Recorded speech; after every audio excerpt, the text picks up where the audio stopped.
Welcome, everyone. Here is Corey from the Empathic Way Europe team, and I'm here because, in behalf of the week Time for Empathy, the week full of workshops and possibilities, opportunities to dive into nonviolent communication. And I'm here with Nic because Nic is open and willing, and we have the honor to have him in the Time for Empathy week team. He's proposing a workshop, The Art of Self-Love.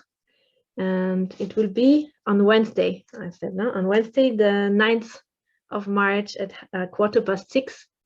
So, yeah, and so I would like to introduce you to Nic. Nic is active in, yes, many NVC. You do NVC trainings, basic, advanced, going deep in combination with the internal family system. So, and you're doing online retreats and offline retreats, so many things. And would you like to share a bit about your work and why you do the work that you're doing, what your heart is pulling you?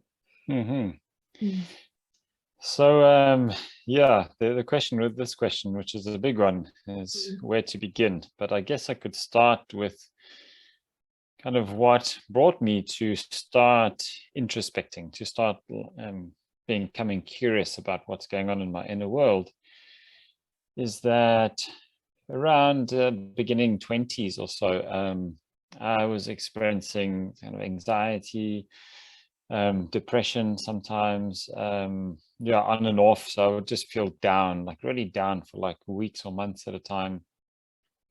And then also had some challenges with addiction. It wasn't serious addiction where I was not able to function in society anymore, but there were certain substances that I was really struggling to quit. So there was a lot of happening in my life that I wasn't really enjoying. I was kind of on some level really suffering. So this kind of started this trajectory towards introspection, towards trying to discover, like, what is it, like, why is it that I'm not enjoying life? And so I started doing lots of meditation retreats. I traveled to India, trying many different modalities, and it was, yeah, about 15 years ago where I first came into contact with NVC, and just I was living in a kind of eco village with a group of people, and we were using, at that point we had no electricity, so we're using solar power to watch films. And once in a while, we would watch films as a community. And I got invited to come and see a film. It was Marshall Rosenberg offering one of his introduction trainings. And I saw this and I was blown away, because I was kind of missing a link between my own inner work and relationship, a community relationship. Like, how could I bring this piece that I was experiencing in long meditation retreats into life with other people? So I would do like a 10-day silent retreat, come out of it, feel great, be very open, very connected, and 3-4 days later, I would be back to the old patterns. Yeah. So this really supported me taking another step towards being able to bring this, what you could maybe even call spirituality, into real life, into connection with other people. And yet it supported me along the way. It supported me along the way. And at the same time, there still seemed to be something missing, some aspect missing, which was that I still seemed to be getting triggered by the same things over and over again. And even though I was doing some deep empathy processes and various different processes working with triggers, that I learned from various NVC trainers, I still seem to be getting stuck with the same issues. Still getting triggered by the same stuff, no matter how much I practiced, no matter how clear I was of the needs. And then I learned about internal family systems and began to understand that I'm actually made up of multiple parts.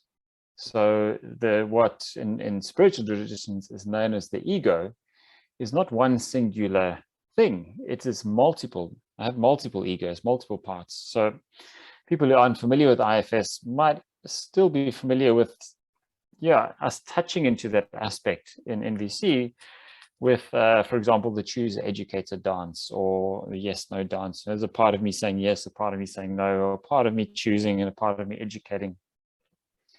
Whereas in IFS, it isn't that fixed. We're just listening to different parts of us. We're not labeling them as a chooser or an educator. It's something like, yeah, I mean, in NVC, we don't give labels to anybody. So it's a similar kind of way of meeting these parts. And then, yeah, I guess I'm slowly kind of moving into what inspired me to offer this workshop. And inspired me to do this work, to offer this work to other people, is that years ago I didn't love myself at all. It was actually the opposite. I had parts of me that were extremely critical of me. And it took other people pointing that out for me to realize it, because I had no idea how critical I was of myself. That was just normal. And as I started to get more clear what was going on, and then learning IFS, which also supported even more clarity in what is going on, was this realization, well, this criticism of myself was actually parts of me that were using that criticism as a strategy to meet specific needs. And I could listen to these parts of me from this energy, which is my true self, which is, yeah, as Robert Gonzalez named, the beauty of needs. This place where there is an abundance of this needs energy, where there's no unmet or met needs. It's just the life energy that's always there. And when I can listen to these parts in me from this place, this is then, yeah, I'm listening from a space of love. So this is loving myself, is actually me being in this energy of love and meeting these parts of me with an openness, a curiosity, with compassion. And it's not trying to be compassionate. That's just who I am.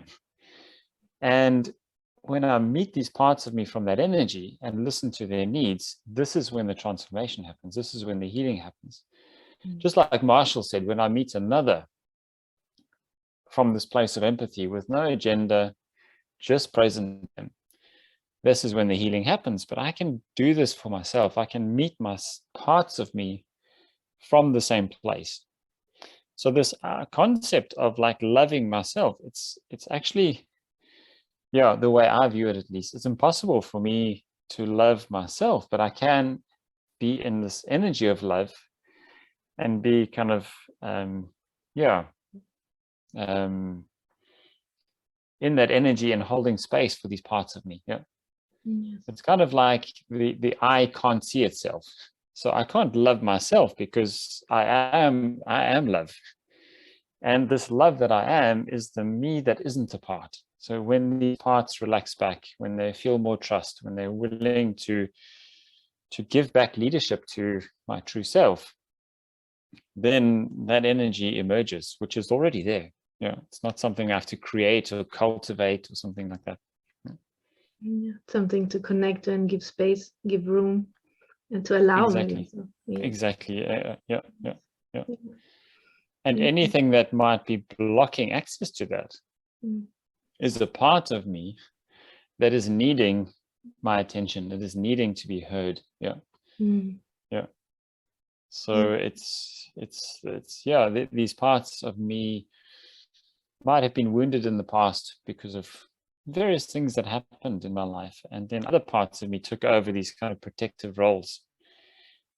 And very often we kind of might move into some kind of process with the idea, I'm going to get rid of something. I'm going to stop this addictive tendency I have. I'm going to stop this self-criticism that I have. I want to get rid of this anger that comes up in me, or this trigger.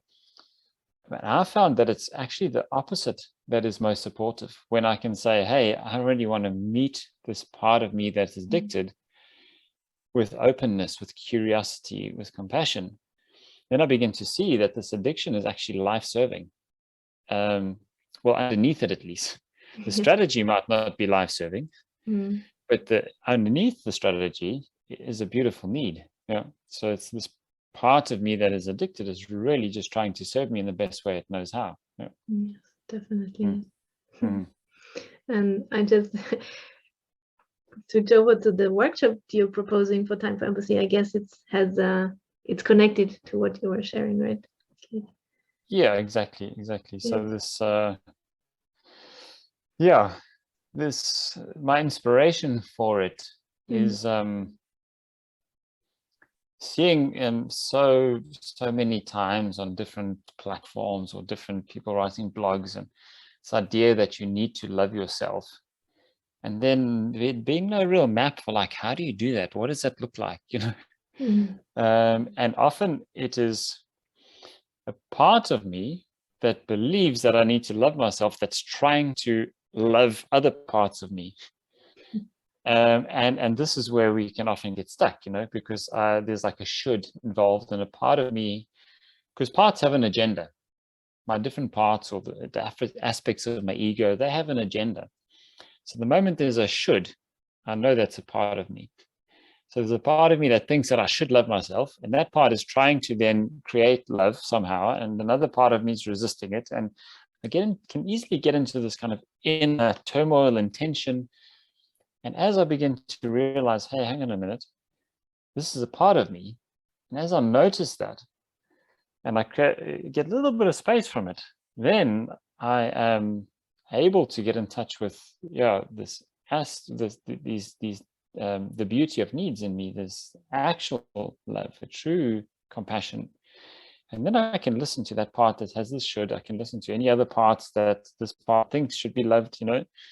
It's a slightly different focus. So this is what inspired me to offer this workshop, is to kind of support people to get a little bit more of a map to understanding the territory, so that when there's this idea of loving oneself, it's like, well, what does that look like? Wow. Yeah. So we'll do some sharing, probably not much different from what I've shared now, and then we'll do some exercises to kind of support people to get clarity on, when am I in a part, when am I kind of acting from a part of me, or when am I in this energy of who I truly am. So in IFS, it's known as the self with a capital S, the true self, the self that isn't a part. Yeah. Yes. And when am I in this energy, and when am I listening to the parts of me from that space? So to kind of be able to start to distinguish that. Yeah. So it sounds like when you have this this really being aware of this difference, then that, as you say, you have kind of a map that you can use every time when something's coming up to be more aware where you are. Yeah, exactly. And one of the it's sometimes easier said than done, but one of the things that really helps to clarify it for me is, do I have an agenda at this moment? Do I kind of want something to be different or to change? Then at the moment that I can say yes to that, it's most likely a part that wants that. Yes. Because self still has a kind of desire, which is the longing, the needs energy is a longing. So there's still a longing that exists in self, but there's no wanting to change or fix anything. There's no should energy in it. There's no have to, or the moment I'm noticing that there's any have to or should be changed or trying to fix, then I know that there's a part present. So for anyone who wants to experience and try out how it feels, how to feel the difference, and how to have like a sense of map, and connect also with Nic and explore his work, you're very welcome to register for free on Time for Empathy page. And if you also want to stay in contact with Nic directly, we will post also the link for Compassionate Self below this video. Thank you so much, Nic, for being part and offering your work. Yeah, thank you. Yes, and your time and your spirit to this week. Thank you. Thank you. And see you. Yeah.